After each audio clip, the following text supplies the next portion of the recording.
Tomorrow's television. Get what you want in television. The search for in the public interest. Technology and competition for profit in the communications industry. Government regulation. And a look at the way America makes decisions on communications issues.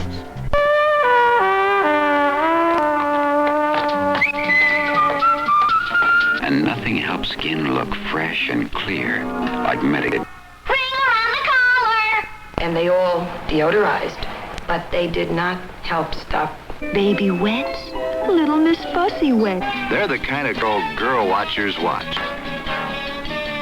The kind that drink better than what you're drinking now. And we don't care what you're drinking now. You gotta have crackle or the clock's not round. Yeast, crackle, cheddar, stickle, milk, muckle, beer, stickle, butter, crackle. Look at my hands. They approve themselves right there. Whoa, whoa, whoa, whoa, whoa, whoa. Well, in my opinion, and Alberto Culver's opinion, television is the best way to get a consumer. Mom, land kids should eat right, but don't always. So be sure you pop.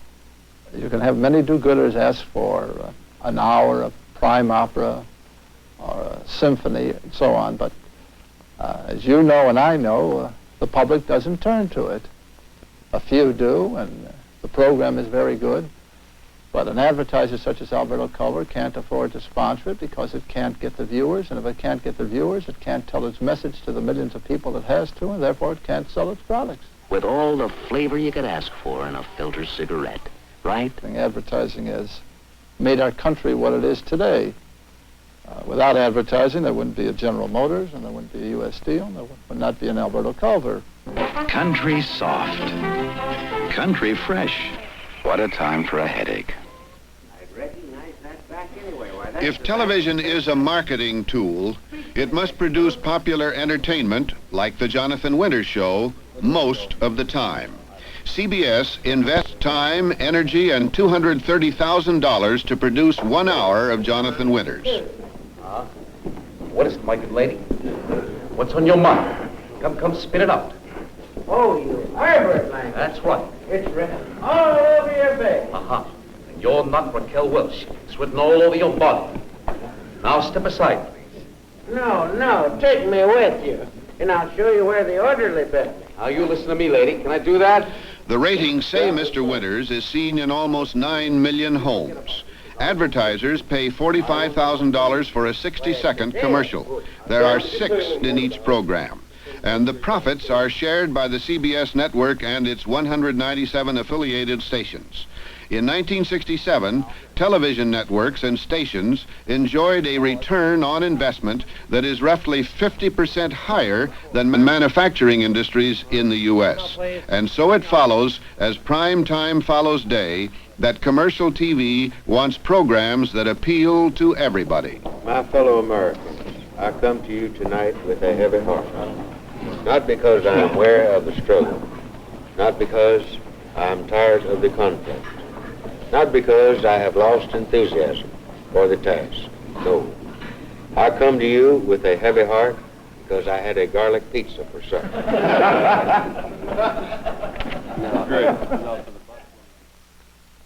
Good evening. Once upon a time, television was supposed to operate in the public interest. But lo and behold, it has captured the public and made it a product, a packaged audience, so to speak, which it sells to advertisers. In the process, TV has become the nation's primary information machine. It feeds its fare to 95% of all American homes. In those homes, the TV set is on for an average of nearly 6 hours. Henry Ford revolutionized by bringing mobility to the television, you might say, is immobilizing them in their living rooms as they absorb its daily diet. Video influences almost every facet of our lives, our wants, our needs, our tastes, our opinions, our frustrations, our politics, our morality, our whole knowledge, such as it is, of the world at large. Some things it does well, even superbly. But must our national health depend on swallowing the world's news in colored capsules of crisis, or measuring morals by a laugh-in, or pondering the preachments of brotherhood in Julia, and consuming endless commercial messages that life's goal is to buy something, needed or not? The answer is another question. where is the diversity?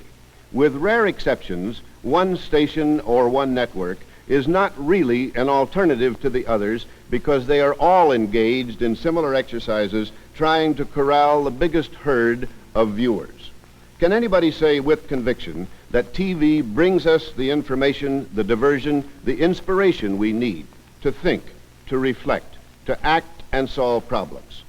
Recently, a 16-man task force finished a 450-page report suggesting a national communications policy.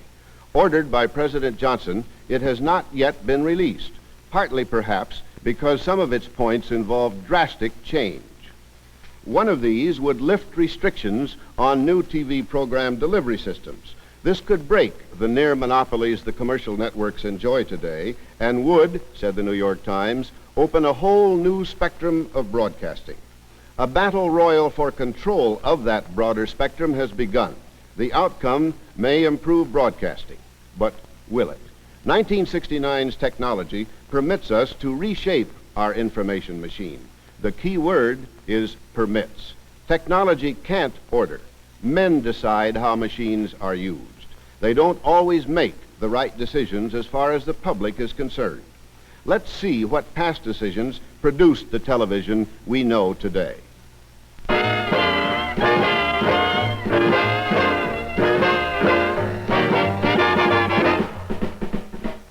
Broadcasting began as an industry when more than 600 radio stations went on the air between 1920 and 1922. Many broadcast on the same frequency and at the same time. Some overpowered others. It was chaos.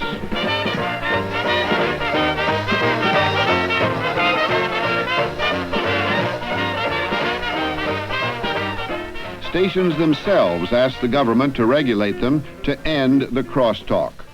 The Radio Act of 1927 and the Communications Act of 1934 set up commissions to license stations to serve the public interest, convenience, and necessity. But definition of public interest was left open. In the 20s, none of the stations sold time, but there was indirect advertising. The Browning-King Orchestra, broadcasting in 1926, was named for the Browning-King clothing store chain, which was not otherwise mentioned on the program.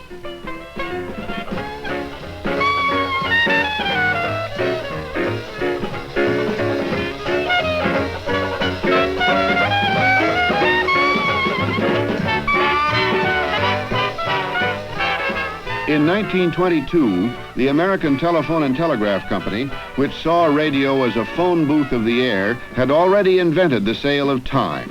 Anybody could use the radio for a fee, yet indirect advertising remained the pattern.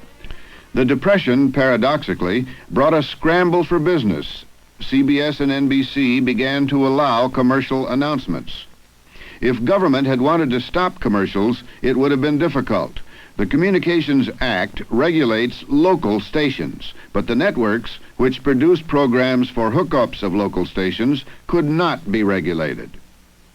As commercials began tumbling over themselves, Senator Robert Wagner of New York introduced a bill to reserve 25% of radio for non-profit groups, schools, for instance.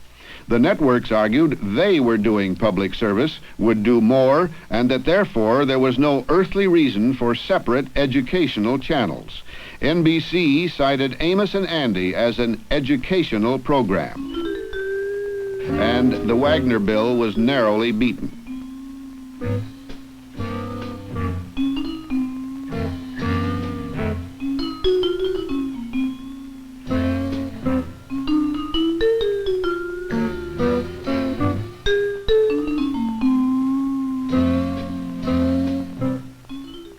In 1952, television having arrived, educators pushed once again for reserved channels. This time they won, but there was no provision for financing. Educational stations got channels and a tin cup. FCC regulation really depends on its control of channel allocations, but that broke down under industry pressure, and soon stations were being bought and sold as if their licenses were private property, and the FCC regularly approved.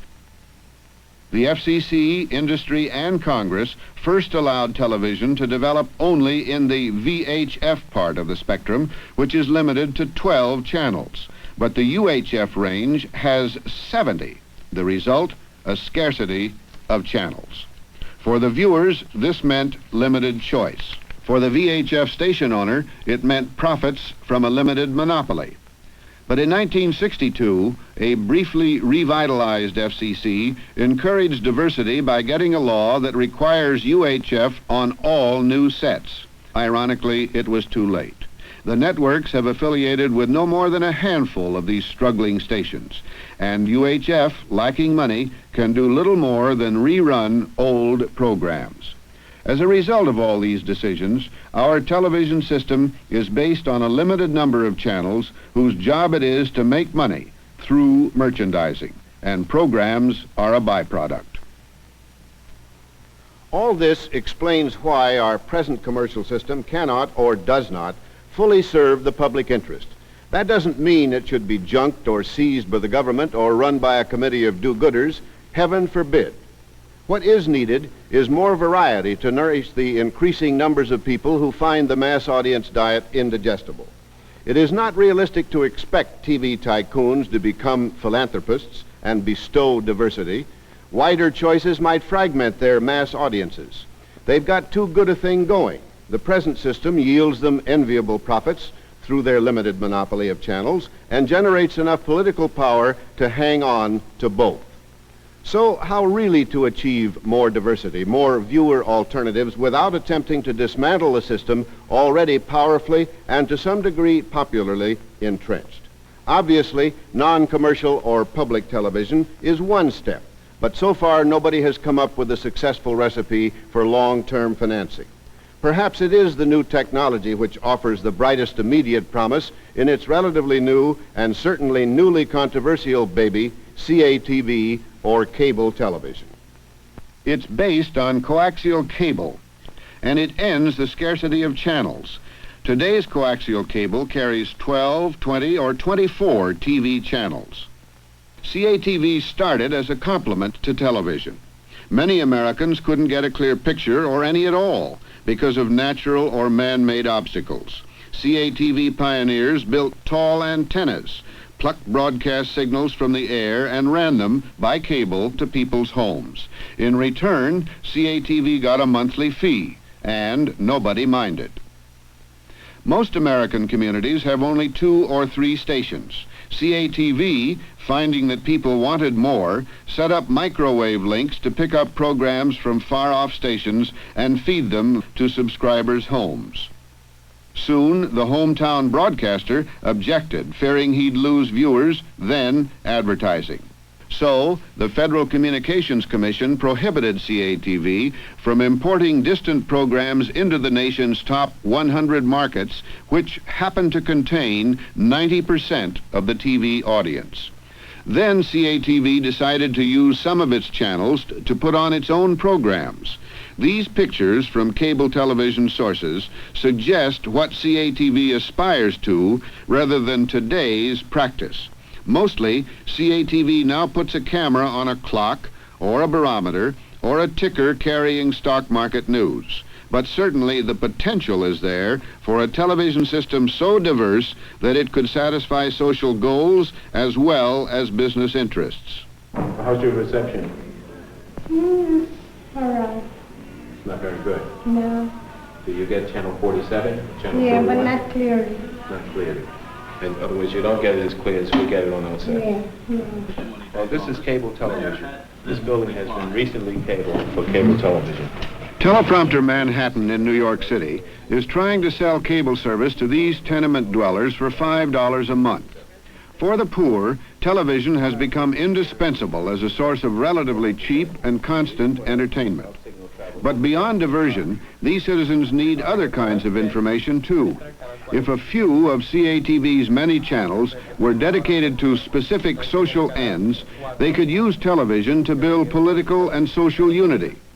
For Head Start classes, daily listing of job opportunities, job training, health and public safety lessons. In the big cities at least, that use of television is sensible. And with the advent of cable, the channels are there, a new chance for the viewing public. CATV technology is the product of private enterprise. Few cable TV pioneers have paused to consider its use for social goals. So the men building the industry are chiefly concerned with business for profit. I think that most big companies that are in any field related to communications, certainly broadcasters, all want to keep at least one foot in CATV. And I think the reason is that CATV may very well be the entire communications future of the United States. Morton David is a lawyer who knows how to make money. At 32, he's a millionaire. One of his several pursuits is CATV. He's president of Comtel in New York City. The cable may really be each person's umbilical cord to the world in the United States. This is the umbilical cord today, the telephone lines, but their carrying capacity technologically, coaxial cable as opposed to paired wires, aggregations of paired wires, the carrying capacity is vastly greater via cable. The phone company, of course, will eventually have every place cabled because everybody's going to have video phone, but that might be 15 years off. And the question is this going to be completely separated from all other communications transactions that occur in the home or in business? And no one knows the answer to these questions. No one knows the capacity. No one knows how it's going to be structured. Indeed, nobody knows what's happening today, no less what's going to happen in 10 or 20 years. So that everybody wants to get their foot in the door without taking tremendous risks. All the big companies do. Want to keep their foot in the door, keep certain areas in which they are in cable television. I think this really accounts for the hedge that the broadcasters have made by buying up 35 to 40% of the CATV industry. At Time Life Broadcasting, President Wes Pullen and Vice President Edgar Smith have a big hedge on the communications of the future. Time Life owns part of 15 CATV systems around the country, including Manhattan Cable in New York City. What was it, Wes, that we heard the other day that within 5 years, people are estimating that only 10% of the cable use will be for conventional TV stations, that the rest of it will be for new services, burglar alarm systems, fire alarm systems, data transmission, facsimile transmission of, well, you know... Mother doing her shopping. Mother doing her shopping. Leaving the home. We even have had some of our associates who've gone far enough out to say that, you know, 5 or 10 years from now, you'll get your copy of Time magazine out of the back of your TV set. Our managers have made a 180-degree turn. It's very significant. That they were just absolutely, one of the fellows said, we wish this thing would roll up into a ball and blow away. I mean, that was the attitude at one of our first general management meetings. CATV is an institution whose time has come. And when you have something that is of definite benefit that the people want, it's going to come. It's going to take longer than some people think because you have these quite logical vested interests that have to gradually be overcome. I think more and more Americans are becoming somewhat critical of a variety of aspects of broadcast performance. Social scientists, investors, and even politicians are becoming aware of the claim that all, or certainly most, television service could be delivered by wire. After all, some broadcasters seem to me somewhat reluctant to do much in the way of local program efforts, even though they are licensed to serve the public interest and must seek renewal of their authorizations every 3 years. Cable operators now claim that they can outdo broadcasters in local service. If you are to maintain your position that cable should be regarded simply as a supplementary service, I think you must intensify your efforts to provide public service. A strong local service is your only real protection against the advances of CATV. The broadcasters, of course, have been interested in protecting their pot of gold or their monopoly. Broadcasters' profits are fantastic. A return of 100 to 200% per year on invested capital. Bill Daniels sells cable systems as a broker and has interests in 45 cable properties in 23 states. Here in Colorado Springs, as elsewhere, giant conglomerates are getting a foothold in CATV. Daniel's partner in Cablevision and the majority stockholder is RKO General, a subsidiary of General Tire and Rubber. I own more interests in more different cable television systems than any other single individual in the country. Of my own money, some $4 or $5 million of different corporations that I'm associated with, probably a total of around $100 million. We were the first and prime applicant in Colorado Springs. Colorado Springs has 2 local television stations, and it gets a third from nearby Pueblo, Colorado. When Cablevision applied to the town for a franchise, it promised to bring in 5 more stations from Denver. Daniels also pledged to bury his cables underground. Colorado Springs, aware that its natural beauty attracts tourist dollars, was impressed. The city fathers also were pleased by the firm's offer to give 3 channels to the schools. The local broadcasters, led by former Mayor Harry Hoth, who also runs KRDO, applied for the same cable franchise, perhaps to protect themselves from competition. They lost, Cablevision won. Mr. Hoth and his allies sued the FCC for a full hearing, arguing that since Daniels did not plan to pay for the Denver programs, he'd be competing unfairly, and they would lose money. The suit kept Daniels from turning his system on. But like I said, we can't do a thing until we hear from the courts. Our stockholders are wishing we had it turned on, too. Now, this is an outright holdup. It's no question we live in the greatest country in the world, but they can tie you up in court so long. We have $4.5 million buried in the ground today. The interest alone is $17,500 a month. They're going to delay us as long as they can. We know we're going to win the battle, but the longer the local TV stations can protect their monopoly, they're going to do it. This gives you an idea of what I call the vicious competition that's taking place between the local broadcasters and cable TV systems today. Broadcasting needs strong and persuasive people in Washington, and our Government Relations Department can provide those people. Government relations is not a spasmodic, episodic activity. It is based on carefully built personal relationships, patient education, and participation. I was the co-chairman of the Nixon Fund Drive in Colorado this year. I happen to be a Republican.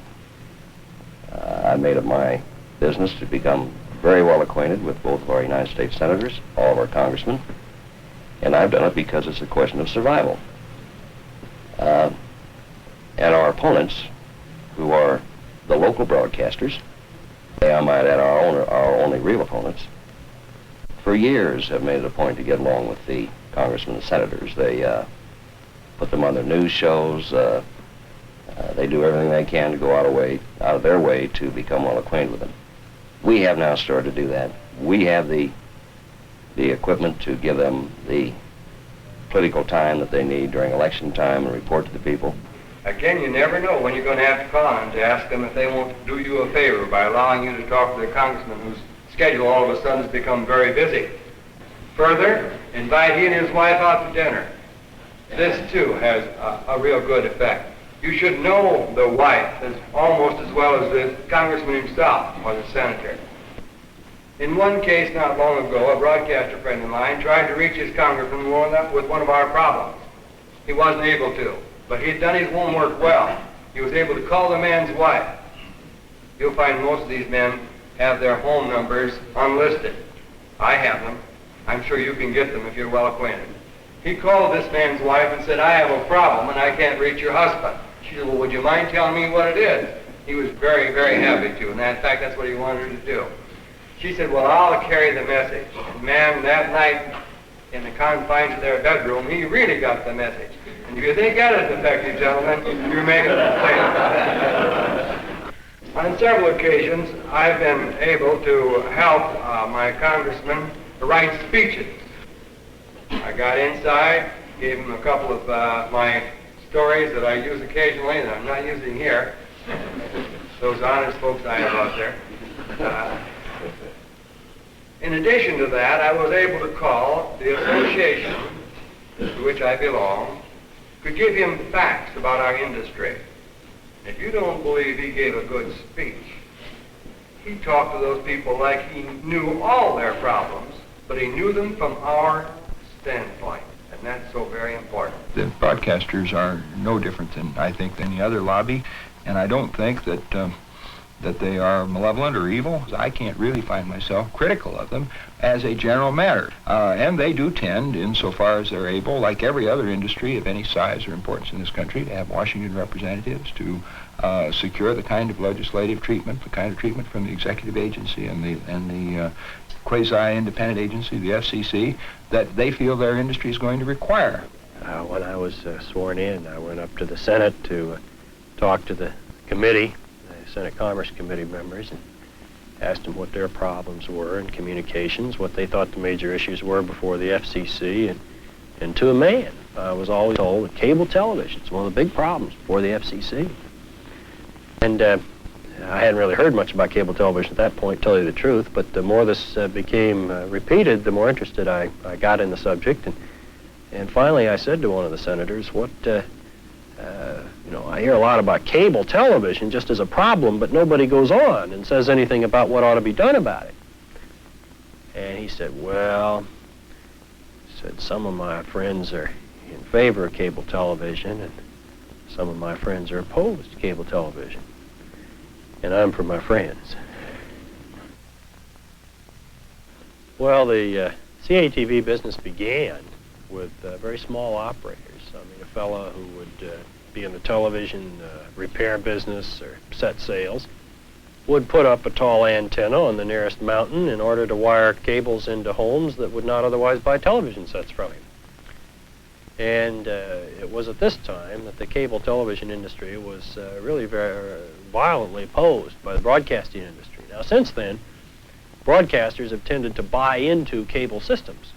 And as this has happened, the opposition of the sub-government, of the trade association, the National Association of Broadcasters, has obviously softened, because now many of the members of the NAB are in fact some of the largest owners of cable television systems.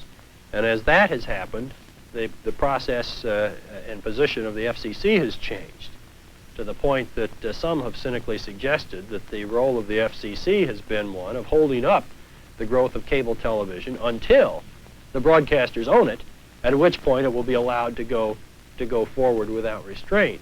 The function of government is really to preserve institutions and preserve the status quo, and so the FCC is in a peculiar position. They've been trying to perform the regulatory function of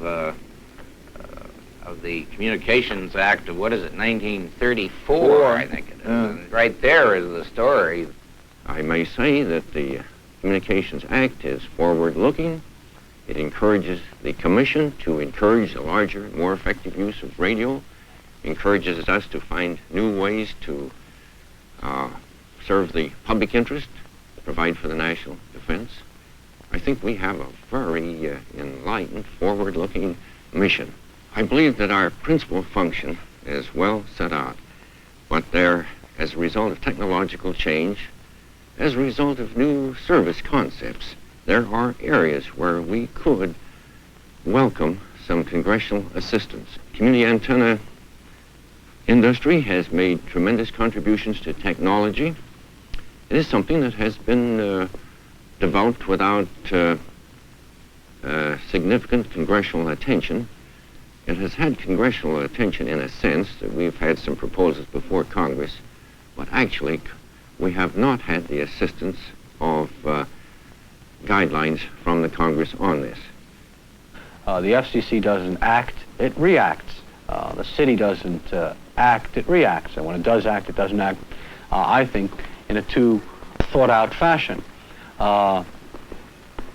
And as I said before, the problem is being aggravated by the fact that they're constantly being pushed, and they have to more and more in the posture of reacting to technological developments and to transactions that occur financially in the industry, and to the commitments being made under the existing no regulation or minor regulatory scheme as it exists today.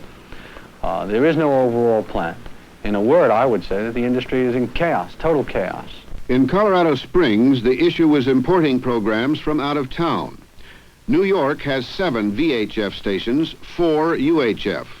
So, CATV operators enlist subscribers not by promising more stations, but rather by improving reception. Manhattan skyscrapers block some viewers' reception completely, blur others with snow or double vision. Laying cable in New York is a slow, expensive job, so it's important to add subscribers quickly. Manhattan Cable decided to do that by offering feature films without commercials and at no extra charge on a vacant channel. But New York City's Board of Estimate needed to approve that origination of programs, and at the board's hearing last December 5th, a politically potent crowd opposed the move. Movie owners and labor unions in that field took the lead. Their technique, confusing CATV with pay TV. The only way any kind of program origination is going to make any sense is either by advertisers or unless there's a fee for the program. Sure, there's a big green giant here. So let us end this poppycock that this is a free bonus. In pay TV, a device scrambles the TV picture. If you want to see a program, you pay for it, and the picture is unscrambled. CATV, on the other hand, simply makes a monthly charge for its service. Some CATV operators, of course, would like to put pay TV on one of their channels. Pay TV will inevitably come because when it comes, it's going to be a 10 or 20 or $30 billion industry when it develops into full flowering. Now, in the American economic system, if you have the possibility of the emergence of a 10 or 20 billion dollar industry, you can't stop that no matter how you try to sit on it. And no matter how much you're in the position of the buggy whip manufacturer, you can't stop the automobile from coming. And in effect, the movie theater operators are fighting a losing battle. It might take them 10 years to lose it. It might take them 15 years to lose it. And indeed, the automobile and the horse were on the road together for a long period of time. We ought to sit down and work out the details of how we can get into this industry instead of fighting.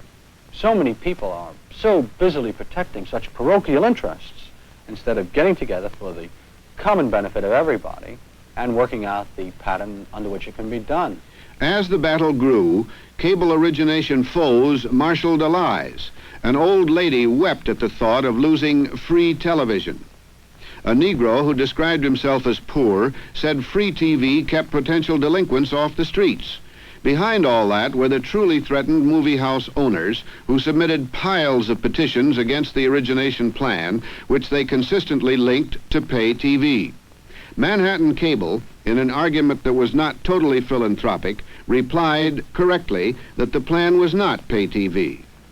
All we're proposing is richer and more diversified entertainment and information for the city. Nobody's going to lose anything.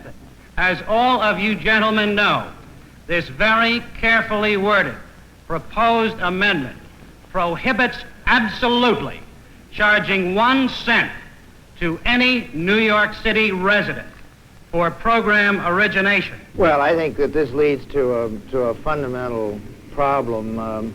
It costs $15,000 to $20,000 to put in a reasonable, modest, simple program origination facility, a simple camera, tape recorder, and so on. And the FCC has got to stop contemplating its navel and decide what they're going to do about it, because if you're going to have program origination, you have to have some way to pay for it. It either has to be paid for by advertising revenues, the commercials that you look at on commercial TV, or it has to be paid for by the people. Let's really discuss this origination bugaboo. It's a phony issue. It's a phony issue because look at the problem CBS has in keeping one channel operative. To compete with them in their area means to structure yourself economically as they do. And to structure yourself economically as they do means that you've got to invest tens and tens of millions of dollars in programming and sell it to advertisers and in effect build your own television station from a software standpoint. No CATV operator is prepared to do that. So this origination issue, as far as today is concerned, is a bugaboo. I would like to originate on my CATV system something that cannot be originated on the broadcast because of the structure of their economic system. Some kind of television that you can have on when you have guests in your home and you are sitting in your living room and talking and you don't want to hear machine gun fire or see nuns flying. You don't want to be distracted by hard sell campaigns about hemorrhoids. And you want to have something that's pleasant in the background, that's not interrupted by ads, and which doesn't really attract your eye too much, to use the medium that way. I used to listen to my old man tell my sister, be sure to come back from the dance with the guy that brought you. You know? Irving Kahn is president of Teleprompter Corporation, which controls 19 cable systems around the country. In New York, Hughes Aircraft owns 49% of the teleprompter operation. It's got to be attractive, or the teleprompter stockholders aren't going to be all that happy. And I'm not about to sell down the river, aside from about $10 million of my own money, several of a few other guys' money, who were with me when I needed them. Kahn was afraid that Manhattan Cable's plan to show movies would raise a storm. He prefers, for the moment, to seek subscribers by improving signals and originating non-controversial programs. Obviously, we are now in the cable business primarily to provide better reception and for local origination, which is a part of of cable TV and its fundamental concept. Diane Thompson uses a compact tape recorder to interview the man on the street in one of Teleprompter's franchise neighborhoods. The tapes are played back on an extra teleprompter channel. It's a very modest operation, but demonstrates the potential for community service that so intrigued the President's task force as well as Mayor Lindsay's. This is Channel 6, Manhattan Cable Television in New York. First cable television sportscast in New York.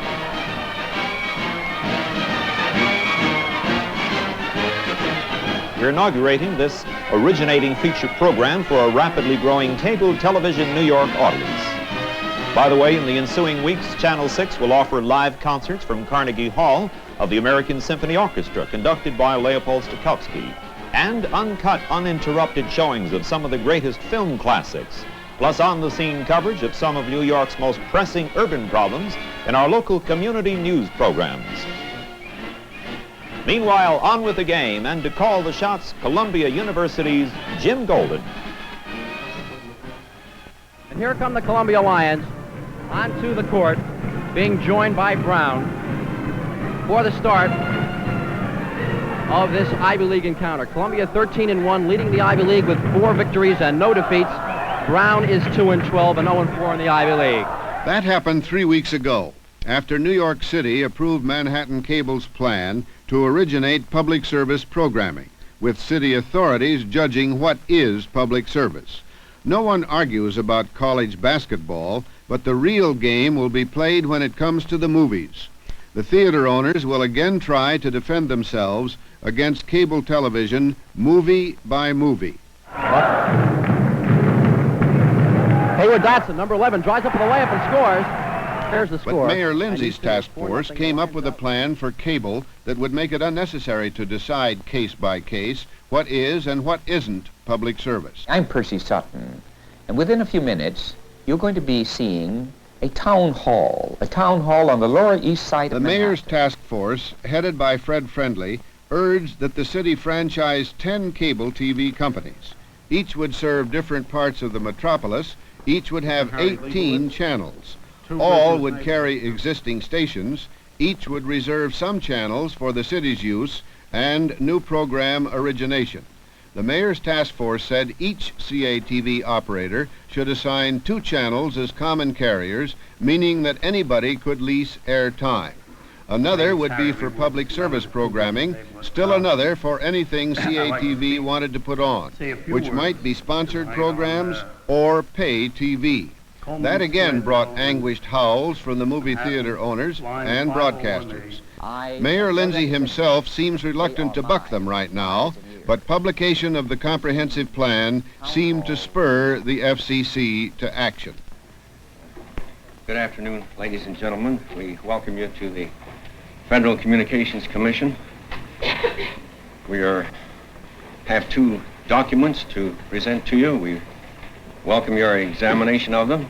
At a rare news conference, FCC Chairman Hyde announced proposed new rules for CATV, which he thought were good news.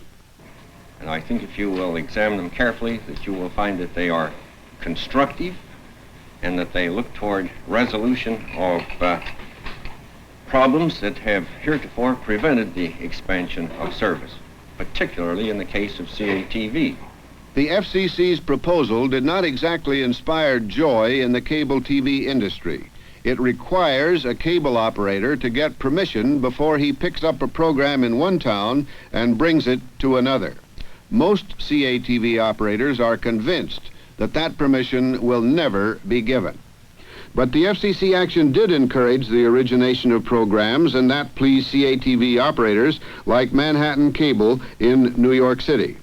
The inquiry also would try to decide if CATV should advertise, but it would be years before the FCC would answer the questions it posed. And meanwhile, CATV is barred from bringing distant programs into the nation's top 100 markets. The battle with the broadcasters is still unresolved. Another battle with the phone company is just warming up. The biggest problem that we will have in terms of logical growth and expansion is in dealing with the Bell system primarily, and with some of the independent telephone companies as to what our relative status is. Their concern is that anyone else having another wire into a home that has a greater capacity than the piece of wire that they have. The contract with the telephone company, the use of their poles, restricts the type of services that you can provide. And obviously the contracts are meant to keep you out of the telephone company's bailiwick. When you're on the poles, you're captive of the telephone company. We are not on the poles. We are not their captive. When we built the Colorado Springs system, we built it underground, and at the same time put all the cable in conduit. Because of all of the research that's been done by a bigger corporation on future communication services at the home, the time to put in communications wires was during construction. Coaxial cable permits two-way communication. CATV has no desire to set up a new phone system, but suddenly a lucrative new kind of traffic is developing. From homes and offices to computers. CATV wants that business, and so do the nation's telephone companies. At stake, expansion, jobs, profits. And we want to adapt the use of the computer directly into the home and allow the homeowner to ask any question he desires that's been programmed with a computer and get an instantaneous answer. A marvelous step forward in the communications field. The phone company wouldn't think of letting us do this if we were on their poles. We're not. The telephone company's scared to death of us. We have the capability of putting an audio and video picture into the home.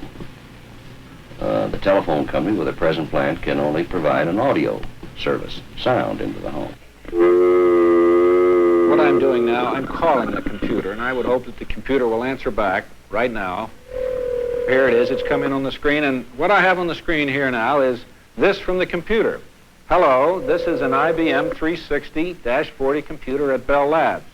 Please identify yourself by keying your digit extension number using your touch-tone keys. Now what they're asking me to do is identify myself by keying my number, which is 6991, into the computer. And it immediately answers back, "Thank you, Mr. Ellinghaus." William T. Ellinghaus, AT&T Vice President and one of the 100 people in the world with picture phone, says it will be years before picture joins sound on everybody's telephone. But he's enthusiastic about computer applications in the near future.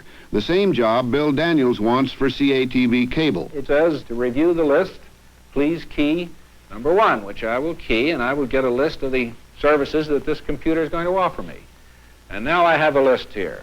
If I dial 11, I can get the calculator, 12 AT&T stock, 13 the stock market, 14 weather forecast. So let's try 12 and see what AT&T stock is doing today. It enables the businessman right sitting at his desk to have instantaneous access to all kinds of information that he needs to run his job and to do it well.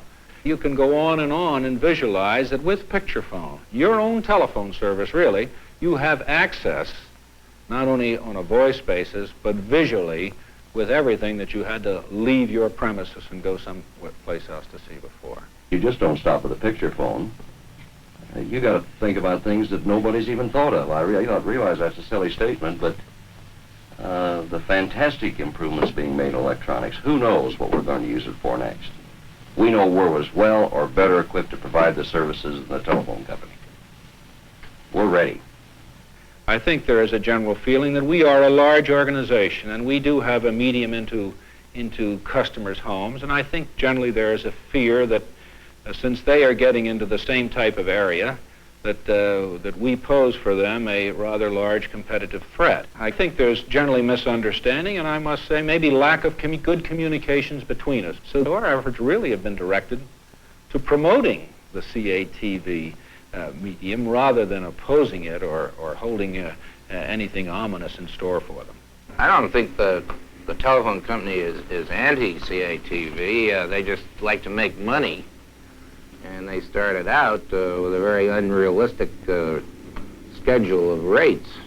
Then the telephone company began to realize well, maybe they were missing out on some pretty good business. Well, I think it's fair to say, though, Wes, that they really were pretty aggressively opposed, as were the broadcasters originally, to CATV.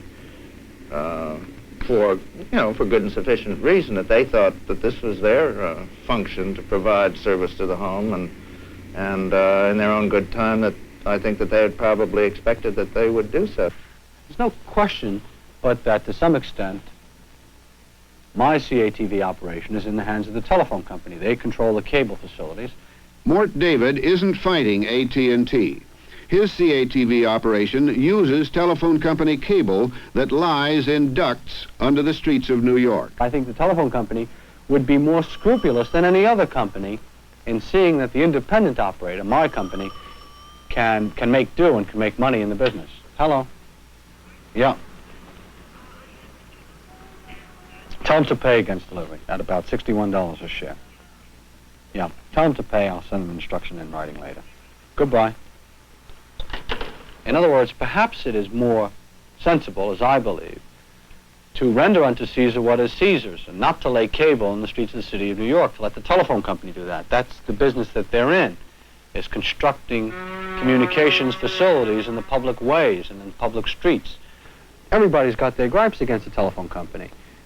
The CATV operators, the city, the government, the people, when you don't get your dime back in the phone booth and they make you dial 15-digit numbers to get across the river.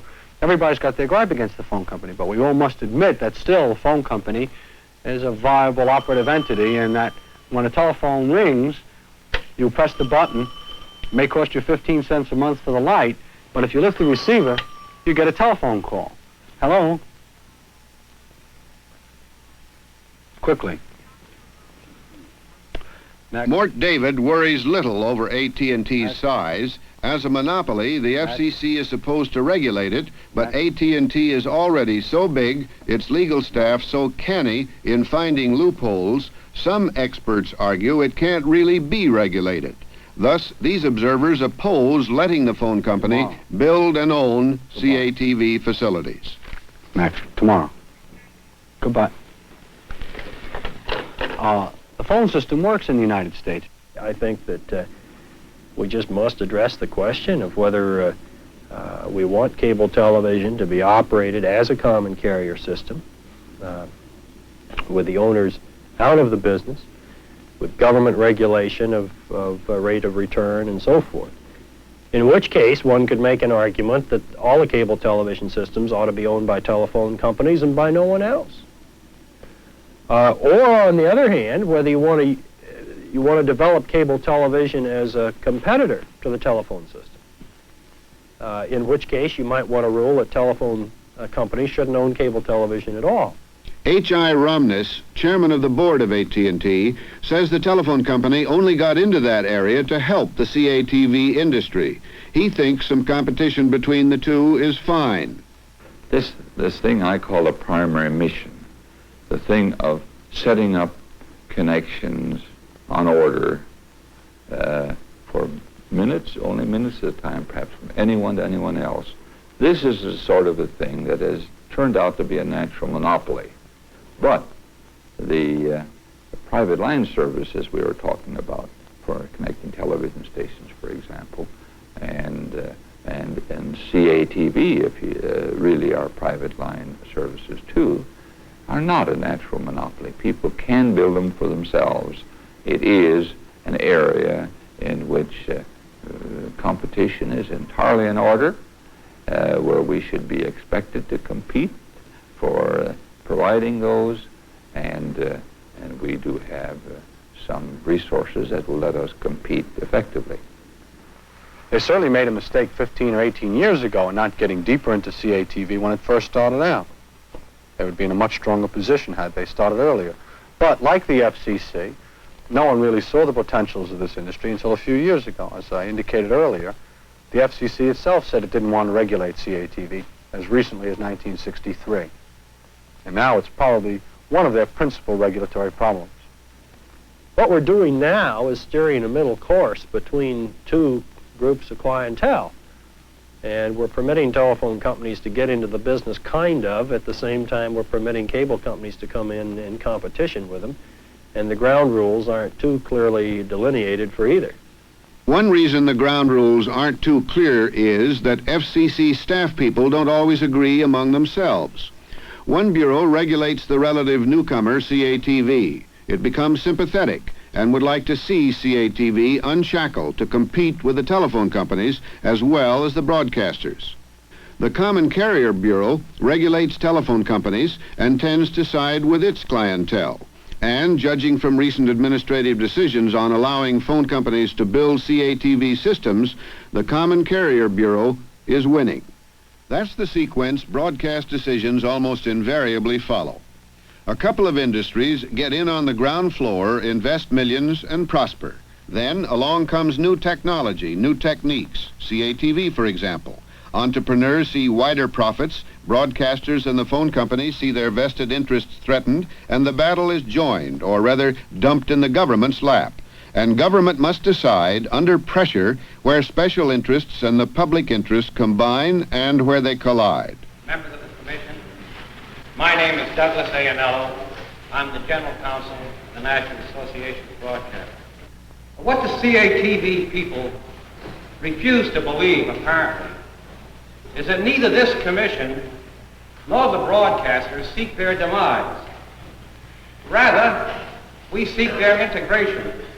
At the FCC, competitors fight each other, but industry in general finds a sympathetic ear. A majority of the commission is business-oriented and very realistic about what they can or cannot do. Chairman Rosal Hyde, 40 years with the commission, expresses that point of view. Mass media, by definition, must attract the masses. The construction of a station, the operation of it, particularly in television, can cost substantial amounts of capital. At time of renewal, Commission must take into consideration the effect a decision would have on the investment of capital in the industry. It must recognize that we depend upon private entrepreneurs to build the stations, to provide the operating capital, to provide the service to the public. A policy which would discourage the investment of capital for these purposes would hardly be in the public interest.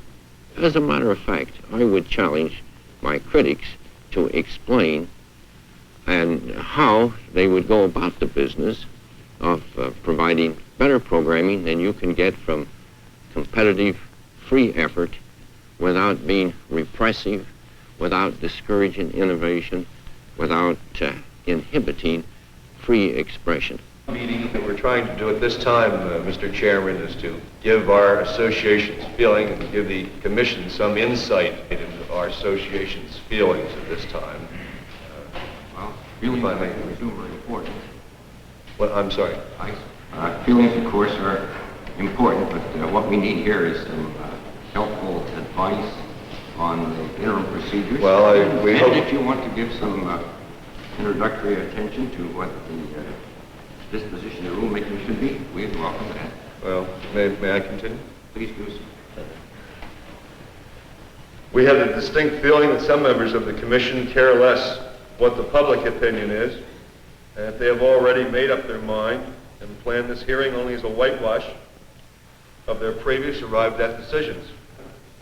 Our opinion is that this body seems to be violating its public trust. It seems that it no longer acts in the public interest, but acts only protect favored members of its communications family. It is for this reason that our association has decided to seek out members of Congress to do the following three things. One, launch an exhaustive investigation into FCC procedures and policies. Two, a special committee to study the complexities of the entire communications industry. And three, to support legislation to dissolve the FCC and create a new authority that will be better equipped to meet the growing needs of the public and provide objective and fair regulation to the entire communications industry. Thank you, gentlemen.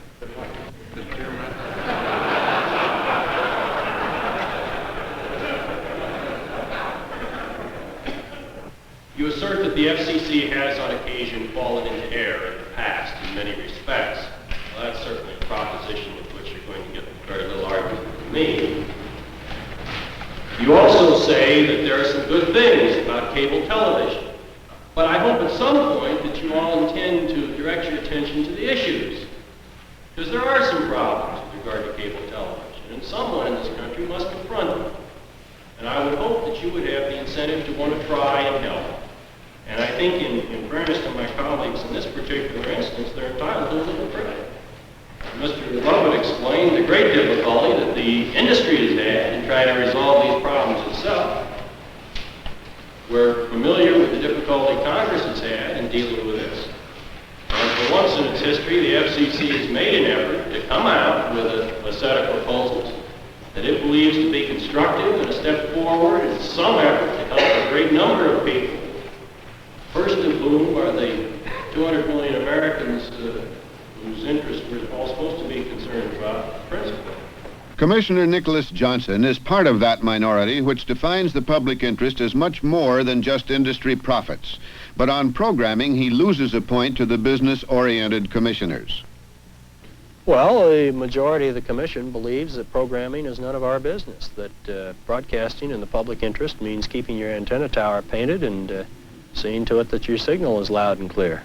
The business-oriented commissioners maintain that programming can only be changed through the economics of audience appeal, not through moralizing. Advertising to subsidize cable casting operations. Our industry has grown to its present dimensions in spite of, in many cases, and not because of necessarily FCC policy. Whatever the merits of the CATV inquiry, the FCC has hardly been an exemplary public servant. It's traditional to lambaste the agency. James M. Landis reported to President Kennedy the FCC was a spectacle of incompetence. Unable to change what he called the vast wasteland of TV, ex-chairman Newton Minow urged reorganization. Commissioner Robert Bartley goes further, says the whole FCC should be abolished. That would not necessarily improve matters because the agency has virtually no real authority of its own. The broadcasting lobby trains its guns of influence and persuasion on the Congress and the White House, the two places where real power lies. Thomas Hoving heads a nationwide committee of citizens concerned about improving the quality of broadcasting. Congress is not particularly interested in having a strong regulatory agency. I mean, a man who is running for Congress, for example, particularly somebody who's going into a primary fight or going against an incumbent of some years standing, desperately needs the broadcasting facilities in that community. And he is hardly likely to joust seriously with the power structure of that community. When the Commission has undertook to introduce some additional restraints on transfers, Congress has always reacted against such efforts. There's no question in my mind that the industry gets more than adequately heard at this commission and also in Congress. The voice of the consumer representative or the television viewer representative here in Washington tends to be rather small. It tends to be rather drowned in a sea of noise that comes from other conflicting sources. The Congress, the trade press, the lobbyists, the lawyers, the employees of the agency all really are fed by one another. We are extraordinarily dependent upon the information that is brought to us by the parties who have an economic stake in the outcome of the cases.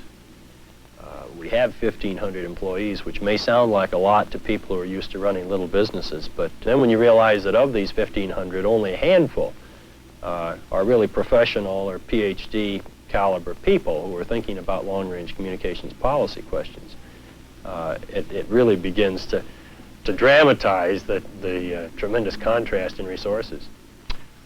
We undertake to represent the public.